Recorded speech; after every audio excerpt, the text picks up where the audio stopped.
Ladies and gentlemen, dear energy and innovation enthusiasts, welcome. I have the pleasure today to have with me an exciting lineup of panelists to discuss the equally exciting topic of greening capital. We are joined today by Sandrine Dixson-Declève. Sandrine, you are co-president of the Club of Rome, member of the European Commission's Sustainable Finance Platform, advisor for several international organizations and companies, and if I may say so, one of the most important voices on the topic we are discussing today. Sandrine, thank you so much for being with us. This is a true honor for us. Thank you very much. I'm pleased to be with you. Thanks a lot, Sandrine. We're also joined today by Hendrik Schmidt, Senior Research Analyst in the Corporate Governance Center of DWS Investment. Hendrik, you are not a typical analyst or fund manager that you know traditionally from the investor side, but you give advice to fund managers on ESG-related topics. Especially, you are representing DWS at annual general meetings where you are directly addressing critical topics and questions to the supervisory board and executive management. Welcome and thank you for being here, Hendrik.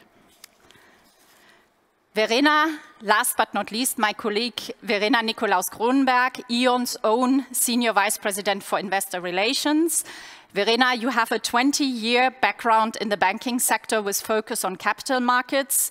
In 2017, you moved to the corporate side to lead Innogy Investor Relations, and then you moved to the E.ON Investor Relations team, and currently you are preparing E.ON's Capital Market Day in November. Welcome, Verena. Let me now introduce our team. Climate change is perhaps the greatest challenge facing humanity today. It is no longer a distant risk for our future. We could really feel the devastating effects very close to our homes this summer in Europe. Preventing further destruction of our climate and ecosystem calls for fundamental changes in the way we live. This is not easy, and it will be certainly not cheap. And to start our discussion, a question to all three panelists. How do we get to a sustainable economy, and how can we make it more inclusive?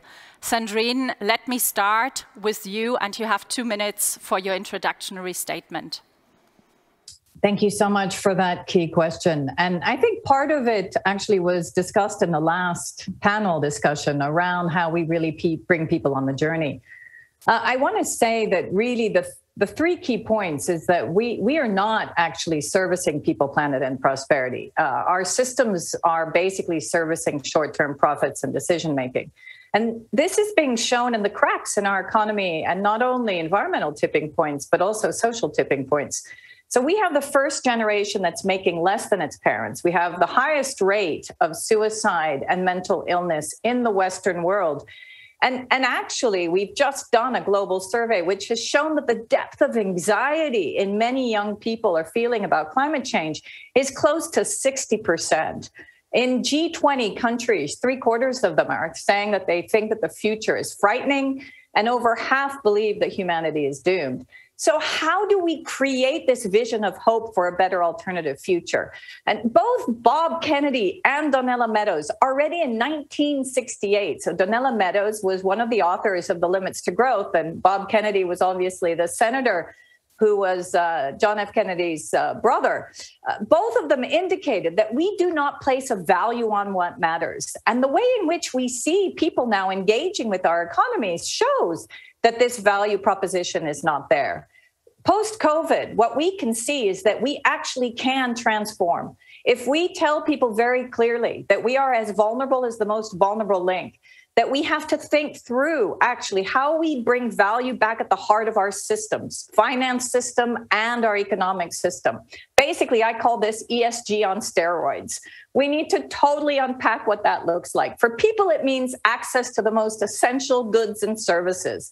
For the planet, it means living within the planetary boundaries, so placing a value on the global commons, on natural and social capital.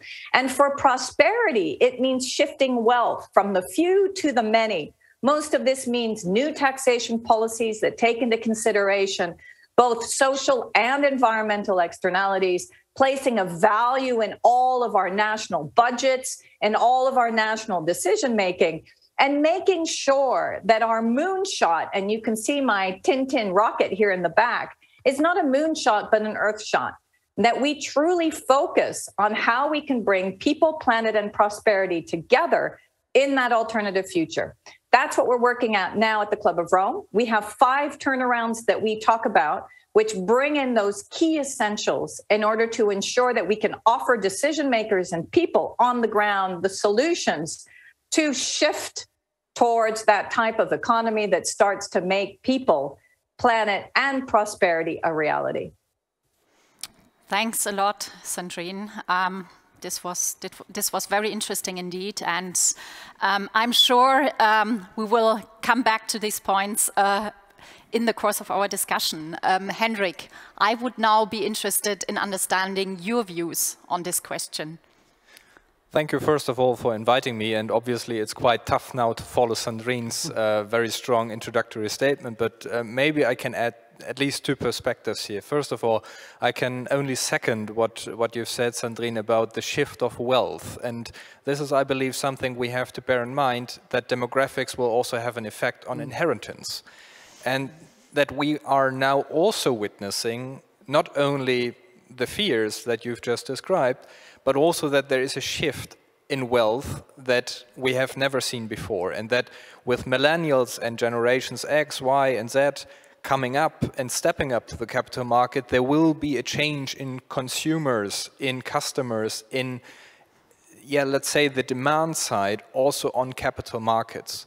And I mean, working for an asset manager, I can only share my experience here, what we've experienced over the past years. There is also the pressure from the client side on us, not only retailers, but obviously also institutionals. And this pressure, together with probably legislative changes on a global scale, will have an effect ultimately, and in due course, I would also say. And the second idea is to make this more inclusive. And this is absolutely correct, to take off that fear of change. We have to indeed evaluate also the narrative of sustainability a little bit further, basically promoting the chances, the abilities that are behind that, but also beyond the European boundaries, beyond the boundaries of the developed worlds, because we can't live in our greenish bubble and hope that everything will turn out well. So it was indeed a very strong pleasure to listen also to the discussion before our panel here, and I've read Blackout myself 8 years ago, and that was indeed a shocking perspective. But indeed, I have faith that we have moved forward, but there are other challenges that have basically joined now this transition phase, and I think it's important to work on that as well. Thanks a lot, Hendrik, for your statement. And finally, Verena, what's your point of view on this question? Yeah, first of all, also thank you for being here, for inviting myself. And as an E.ON company representative, I would say, I mean, in a way, we are lucky to work with E.ON, because E.ON, with its own business model, is right in the center of creating a more sustainable economy. We have our networks and our customer solutions business. The networks where all the electricity goes through is obviously right at the center of a sustainable economy. And in addition to that, on our customer solution side, we help our customers, both municipalities, big corporate customers, as well as also on, if I look at the inclusive part of the business, our B2C customers, to become more sustainable via delivering green energy to them, and on the sort of B2B side, via intelligent solutions to become more sustainable. And obviously our client offerings are not only one point in this context. We also at E.ON set ourselves ambitious targets to become sustainable ourselves, looking at scope 1, 2, and 3 emissions, and are very much focused on becoming more sustainable. Thanks, Verena. Thank you to all the three of you for your introductory statements. Now I would like to go a bit deeper. And Sandrine, what I found really interesting is that you spoke about the disconnect between people, planet, and prosperity. I would like to understand, and I'm sure our audience as well, what is the missing link and who can actually drive it? And maybe also in addition to this, you are in constant conversations with global leaders from politics and business. Do you get the feeling that they are aware of the need for urgent actions? And are they willing to act, even to take hard measures? Wow, that's a lot of question. I think that there are several different nuances to these. One is that the tensions between people, planet, and prosperity are very clear. And we've seen that through the Gilets jaunes, the Yellow Vest movement, and the way in which now also there are protests, social protests, because of the hike of the gas prices. I think that governments need to be much smarter and decision makers in terms of decision making so that they take into consideration already in advance and build resilience within our systems to try to ensure that we can actually react before and design the systems that we need before we get into pandemics or into shocks. So actually decision makers ready for that? And I would say that many are not, unfortunately.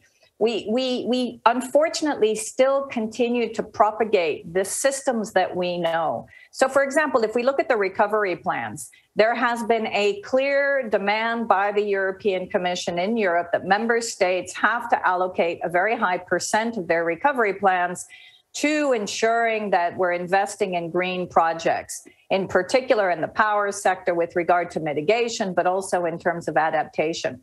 And what we've seen is that, yes, there have been some earmarked funding, but the key is that we're still actually funding projects that were pretty much already in the pipeline rather than being more innovative.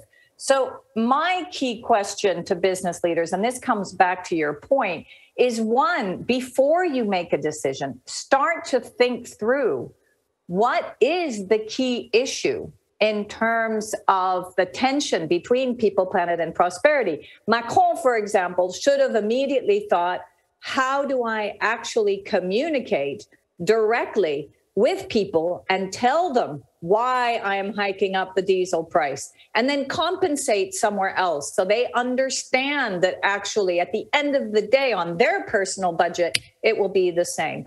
When it comes to building resilience to future shocks, we need to already start to think through, does a GDP model actually enable us to get to where we need to go? No, we need more well-being, or done an economic model that looks at social, economic, and environmental indicators together.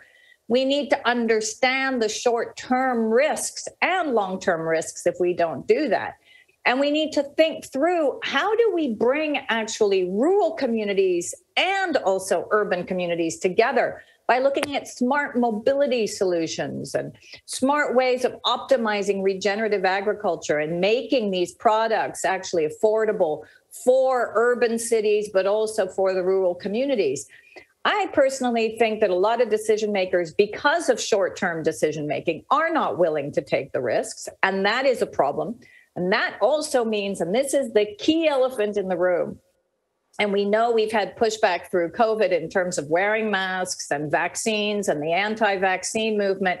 We are going to need more intervention within our nation-state democracies.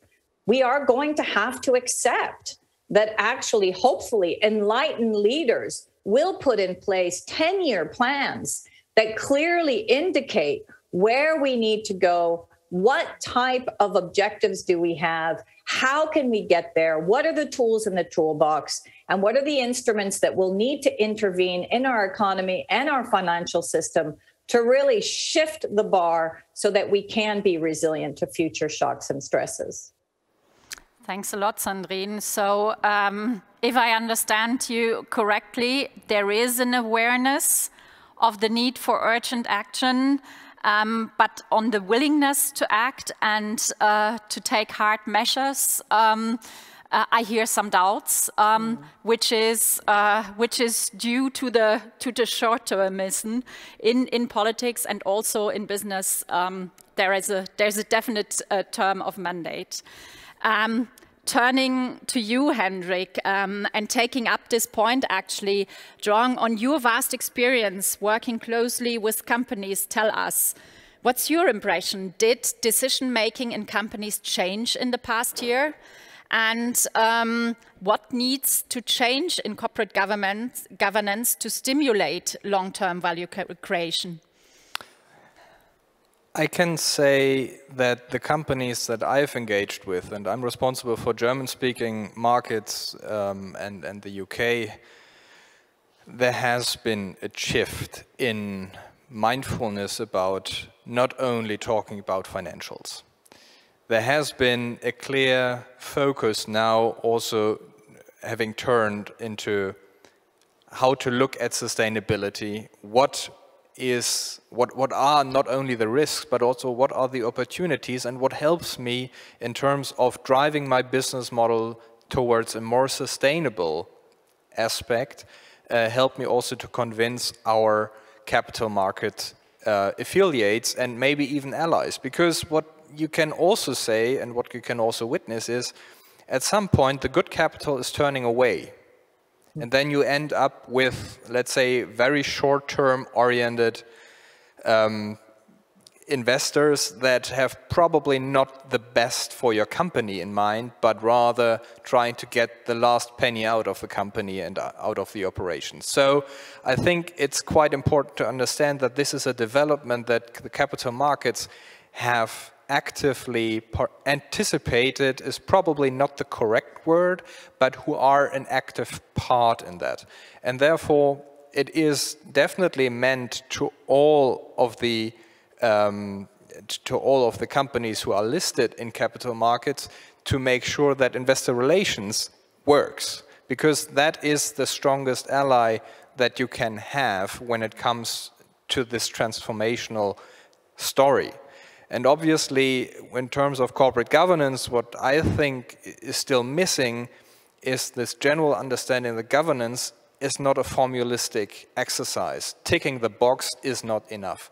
What we need is convinced leaders that have the correct attitude to fill the governance frameworks with the proper content and also putting their mouth where they want to basically walk. I know that this is now a very figurative comprehension, but I think it's important that we have to come back to this discussion about trust, credibility, and authenticity that we had just in the panel prior to ours. This is what matters, because this is where the future money will go to. Mm-hmm. Thanks a lot, Hendrik. To be very concrete, when you assess the performance of your portfolio companies, how much do ESG considerations actually weigh? Well, obviously this weight has increased over the past years, and now we are very strongly focused as part of the Net Zero Asset Managers Alliance also to focus on the path to net zero with our portfolio companies. So we've sent out a letter to more than 240 companies, including also E.ON, and I'm very grateful that Leonard Birnbaum has responded to this letter also in a personal capacity, outlining how these companies want to achieve this path to net zero, because it's important to our portfolio assessment, also due to the regulation which is around. But I can assure you that this will even step up in the future. This will be part of our constant engagement, of our constant monitoring, and this is one of the, let's say, essential risk managements that we are currently drawn to, because we understand that there is a direct link between economic performance and ecological performance and vice versa, and this is nothing we can do away with. Mm-hmm. And a final point, I'm curious, with an answer in one sentence, what has been the main driver? Policy, investors, or both? I must say both clients and regulators. Okay. Clients maybe even a little bit earlier. Okay, thanks, Hendrik. Verena, turning to you, you work very closely with investors and receive their inquiries. How did the landscape change in the past years from your company point of view? And how much do investors care about sustainability and ESG topics? For you, it's a crucial time. I mentioned you are preparing the Capital Markets Day, so I'm, of course, curious how you see it from a company point of view. Yeah, from a company point of view, the landscape has significantly changed, I would say, because if I look back a couple of years, all the activities regarding ESG and sustainability were rather a separate topic at investors, and we had to address them completely separately to all the discussions around the financials. What we now see and how it developed over the last couple of years is that the whole discussion on sustainability is becoming more and more integrated into our day-to-day discussion on financials with investors. So there is no fund manager anymore who can shy away from asking himself the question whether he is going to invest into a sustainable business model. And that completely changed over the last couple of years. That's why, obviously, looking at the investor relations function, for us, it's crucial to really upskill our people when it comes to dealing with sustainability questions and topics, to be able to cover all the requests that we are getting from investors in that respect. And that actually significantly increased. We did an own calculation in our function to see how much we have been involved with sustainability topics in 2019 and 2020. And actually the requests from investors in that respect doubled just in 1 year. Yeah? So you get a sense for how the importance significantly raise over the last couple of months. And it's even increasing now if I look into 2021, and my personal assumption is that it will increase even more going forward, and it's becoming a completely integrated topic in combination to the discussion about financials with investors. Thanks, Verena. This is really impressing that you say that it's really doubling, and it's maybe also for you, Sandrine, a sign of hope to look into the machinery room of E.ON at this point.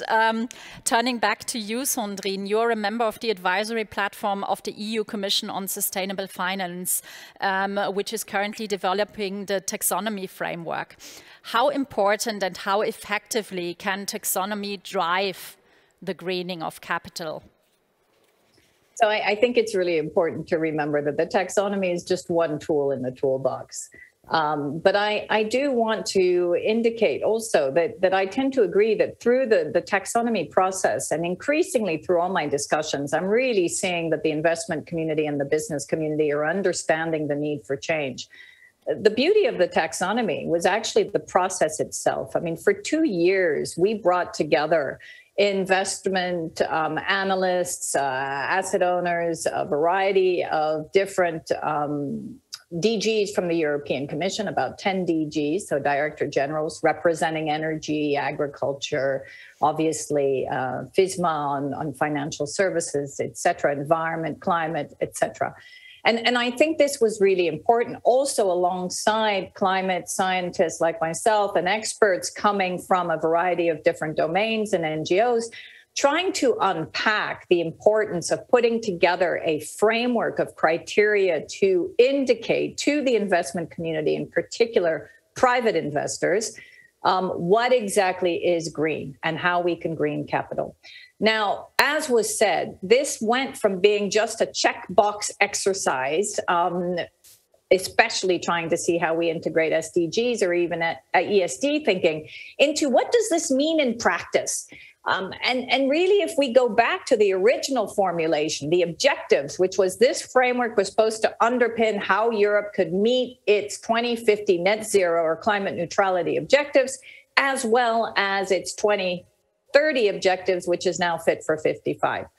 And I think that in looking at all the different sectors and in trying to come up with what made sense through the methodology to ensure that actually we were truly mitigating and also ensuring adaptation alongside other environmental objectives, that was the right thing to do. Now, where are there difficulties? Number one difficulty, we realize that our real economy is still very much founded on dinosaur industries and stranded assets. And of course, those dinosaur industries and stranded assets are going to push back either through their politicians at the member state level or even in the discussions that we were going to have. The other key point was that we realized that there were other tensions, and it shows the complexity of really understanding how you look at green capital shifts and also what does sustainability truly mean. Some of those tensions were around sustainable forestry, where we unpacked that actually continued criteria on sustainable forestry would have to be actually evolving to reflect actually new management practices, that there were some real issues. And this, of course, did not really go well in Scandinavian countries. So we didn't just have the Poles or just certain countries that had gas interests or nuclear interests. We also had the Scandinavian countries that were starting to get very nervous about this new type of criteria, also with regard to bioenergy. So I think what the taxonomy showed is we still have very strong stranded interests, and this makes it very difficult politically for governments to make the right decisions. And second, that it is complex. It is difficult to shift from a checkbox exercise into a really meaningful exercise so that we don't continue to have greenwashing. Thanks a lot, Sandrine. You mentioned the process for the taxonomy, and I think the next months will be also very interesting and very deciding. When I look at the agenda of the European Parliament plenary this week, there we have the first delegated act on taxonomy on the agenda. It's not our topic in the energy sector, but it has been voted positively in the committees of the European Parliament, and now there's a big risk that it's going to be rejected. So it's really interesting to see, and it shows that it's really one of the most contentious topics. Hendrik, as an analyst, what is your view on the current taxonomy framework? Do you find it helpful? Do you find it sufficient? Obviously, it provides us with a clear guidance now. I mean, this is something we've been waiting for quite some time, and this should really be the guidance and the framework that the EU has basically also introduced it with, and so these expectations should also be met. On the other hand, as Sandrine also pointed out, this is a starting point. This is not the end, and it will depend quite strongly how it is indeed then implemented in the end. And if we could do with the discussions, well, can't it be something like sustainable or not? I mean, this is again the question about attitude versus formulistic, yes, we are in or we are out. I think it can be a very strong element to guide capital, but it has also to be adhered to in the correct manner. And this is more of a philosophical discussion, I'm afraid we have to then follow suit with. Thanks a lot, Hendrik. Verena, turning to you. And when we look at E.ON, we moved very quickly to evaluate our CapEx alignment with taxonomy. So quickly, in fact, that we based the assessment on the first draft criteria, actually, of the Commission in December 2020, which were only adopted in July, and which is still not yet in force, pending the formal approval of the EU Parliament and Council. And we were not the only ones, but there were quite some other companies who acted in the same way and also published their alignment share very early in 2021. Why this race to disclose? Why this pressure? And how was it actually received by shareholders? Yeah, well, I mean, we not only look at deadlines of adapting frameworks, right? What we most crucially look into is the demand of our customers, yeah, and being the investors and the capital markets community. And there was clearly a decent ask from the investor side to come up with an indication on our compliance, as investors needed those information to actually be able to invest into E.ON, yeah, and into other companies out of the sector. So it wasn't a question on, you know, when do I sort of last have to fulfill it and preparing for sort of the utmost end of any deadline. It was rather, you know, moving quick to be able to still provide a base for investors to invest into our company. Thanks a lot, Verena. And I'm actually seeing that we get quite some questions from our audience. So also, I still have a lot of questions to you myself. I would really like to give the audience the chance to ask their questions. And the first question that I can see in the chat actually links very well on our topic that we just addressed. And I would ask it actually to all the three of you with a very short statement. Why are investors betting on sustainability? And maybe directly with you, Verena, to start. Well, is it really a bet? I mean, for me, it's sort of an integral part of our economy, of our life, and for me, it's a bit of a sort of contradiction in itself. It's really, you know, if you want to create a sustainable outcome of your investment, you better invest into sustainable and sustainability. That would be my answer, yeah. Hendrik. I think sustainability is becoming more and more the license to operate for companies. And if they can't meet it, as I said in the beginning, the capital will also go away and you are left with, let's say, the bad and the ugly, which you probably don't really want. And with regard to stability of financial markets, I think we all have a fair interest that this also is kept on a very stable level.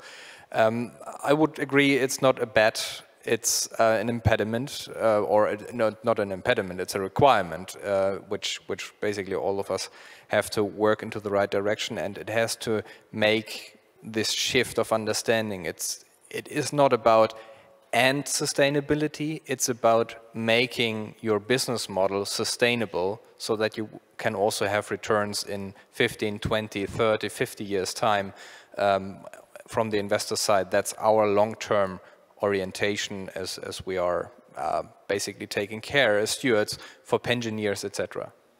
Thanks, Hendrik. And Sandrine, what's your view? So, of course, I would underpin what's just been said. We can't continue to talk about bets. It's a moral requirement. And in particular, if we believe that climate change is the greatest existential risk to society. I would also say, though, that actually through COVID, what we've seen is the exponential increase in ESG investments and funds. And I think part of that reason is because actually these funds are de-risked.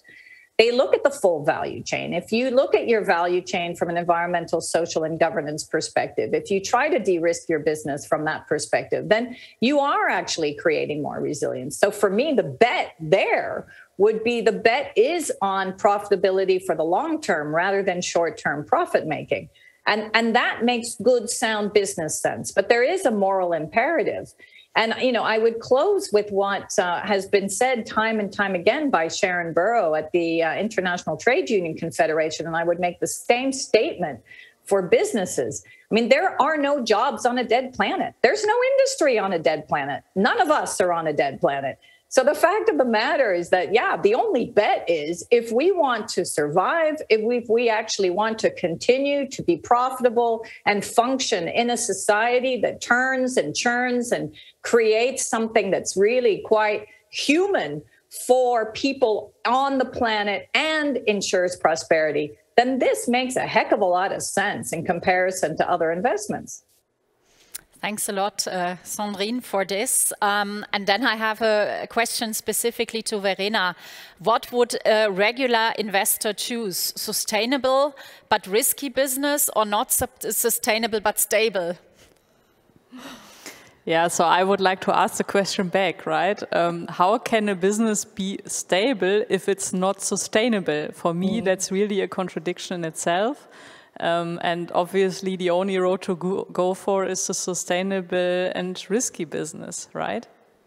Thanks, Verena. This shows really how far we have already developed in our thinking. I have another question that I would like to address to Hendrik. Is green capital available to startups or only to large corporates who can show shiny ESG promises? I probably can't comment on the latter part of the question. I can probably comment on the first part. I do believe that funding is not the matter at the moment. We have liquidity out in the markets, also available for, let's say, not listed companies. The venture capital market is, I think, as well on a peak with regard to sustainable investment opportunities. So I have strong faith that this is actually working also for not the large-scale listed corporates. And they should also have a strong interest, maybe to connect that to these two questions to ensure that it's not a shiny promise they're trying to invest in. Thanks, Hendrik. Another question from the chat that I would like to address to you, Sandrine, says, speaking of elephants in the room, do you think that global crises like COVID, climate change and secure energy and water supply be solved by the current system based on nation states? Or, speaking with Buckminster Fuller, is it time for an entirely new system based on decentralization at local and perhaps regional level, but with a singleton governance at the global level as imagined by Nick Bostrom? And I'm sure we could write a PhD on this, yes. But I would need a short answer because we are running out of time, and I have also myself a final question. So in 2 sentences, very quick. I don't think that we can just have an international system. Also, by the way, having worked a lot with the UN, I think there are some flaws within an overarching international system. I think we need to have both centralized and decentralized. We're seeing that in terms of the way in which we look at prosumer approaches. We look at the growing ruling of local communities and the way in which they're shifting towards donut economics. So we need both. But this comes back to my original elephant in the room, which is very much around how much are we going to allow for our leaders to intervene. And if we have enlightened leaders, I think that makes sense. As long as these leaders take decisions for people, planet, and prosperity, not just for their ego or their short-term profit-making. Thanks a lot, Sandrine. That was a starting point of a PhD, and I hope we have other occasions to continue discussing this. We are almost at the end, but I don't want to let you go without a last challenge. Can you please tell our audience, in a global competition for capital, how important is it that Europe manages to export its sustainable finance standard? And given that time is short, I would put a scale from 1 to 10, 10 being the most important, very important, 1 being very little important. So maybe you can give me a number, and if you wish, also comment it with 1 sentence. Hendrik, starting with you. I think it's certainly something between 9 and 10, because this is the opportunity for the European Union to maintain its global relevance, also as an innovation driver. And I mean, we see it. China actually waits for the EU to adopt its taxonomy. They are not coming up with an own idea. They want to basically use this as well. I think that's a very strong signal. Thanks, Hendrik. Verena. Yeah, I have the tendency to say between 5 and 7, because my initial reaction was, I don't really care where it's coming from. I just care about standards, yeah, and being able to have standards to then be able to actually fulfill the requirements and the information needs that investors have in that respect, which over the last couple of months and years was a challenge due to non-standardization. So I'm really looking forward to more standardization. Obviously, I'm also happy if it comes from Europe, right, as sort of being at the forefront of the discussion. Sandrine.